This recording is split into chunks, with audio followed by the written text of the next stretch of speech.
URMtv.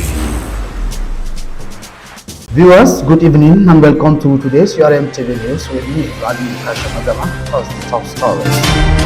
Federal government reaffirms commitment to Nigerians' well-being.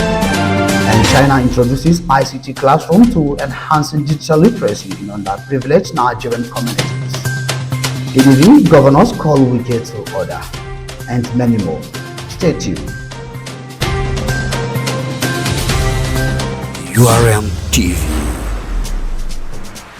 And now the news is in full. The federal government has pledged its commitment to the well-being of Nigerians.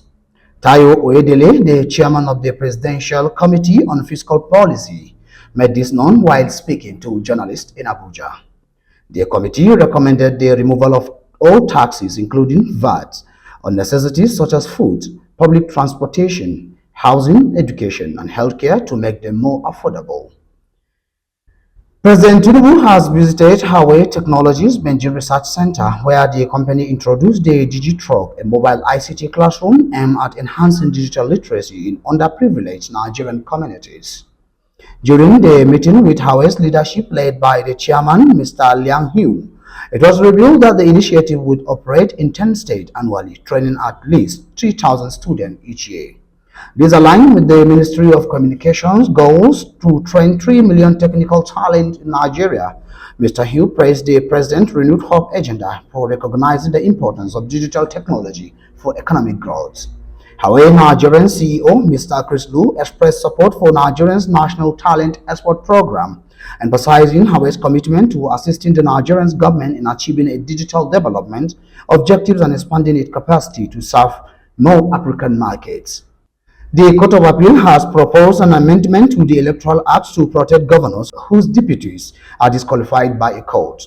This followed the Supreme Court's dismissal of David Leon as Bayelsa State Governor-elect due to his deputy's provision of false information to the Independent National Electoral Commission. The suggested amendment presented during a retreat in Abuja will allow the governor to be sworn in and choose a new running mate if their deputy is disqualified. The proposed changes to Section 187 include provisions that ensure a deputy governor's disqualification does not affect the election of the governor. The People's Democratic Party Governors Forum, led by Governor Bala Muhammad Abdul Qadir of Bauchi, has expressed concern over recent threatening remarks made by Minister Nyemson Wilke regarding the member governors. Wilke's comment, which included a threat to put fire in PDP-controlled states, have been deemed irresponsible and damaging of the party's unity. The forum emphasized its commitment to support each other and maintain a cohesive approach within the party, asserting that the decisions made regarding River State are collective and not subjective to personal view. The forum reiterated its loyalty to party and its dedication to ensuring that Governor Similaye Fubara of River State received the privilege due to him as a party-elected governor. They called for unity and collaboration among the party members, urging Wike to engage in constructive dialogue to resolve conflict rather than pursuing personal grievances. Furthermore, the forum has urged the National Working Committee of the People's Democratic Party, PDP, to address the crisis in River State amicably and called on national security agencies to monitor Wike's threats, stating that no one is above the law. The Raw Material Research and Development Council of Nigeria has announced that it will launch a comprehensive raw material database for Nigerians this month to strengthen the country's resources. The announcement was made by the Council's Director General and the Chief Executive Officer, Prof. Nanyologu Ike Monso, while marking his 100th day in office in Abuja. Ike Monso mentioned that the database raw material, which has been a cause of concern, is currently non-existent in Nigeria. He highlighted that the database will now provide technical and investment information.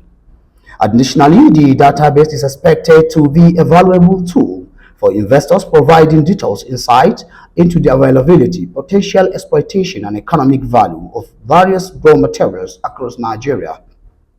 This initiative is in line with the Council's broader strategy to shift its research focus toward industrial relevance and commercialization, and to encourage research that directly benefits the industrial sector. Viewers, with this report, we've come to the end of today's news. But before we go, a quick look at the major stories once again. You have heard that the federal government reaffirms commitment to Nigerians' well, and China introduces ICT classroom to enhancing digital literacy in underprivileged Nigerian communities. Also, PDP governors called Wike to order. As produced and edited by Kabiru Aminidori, Muhammad Umar Babson and I, Ukashawa Magama. Saying do have a lovely day, and don't forget to join us on our social media platforms for more interesting news packages. Thank you.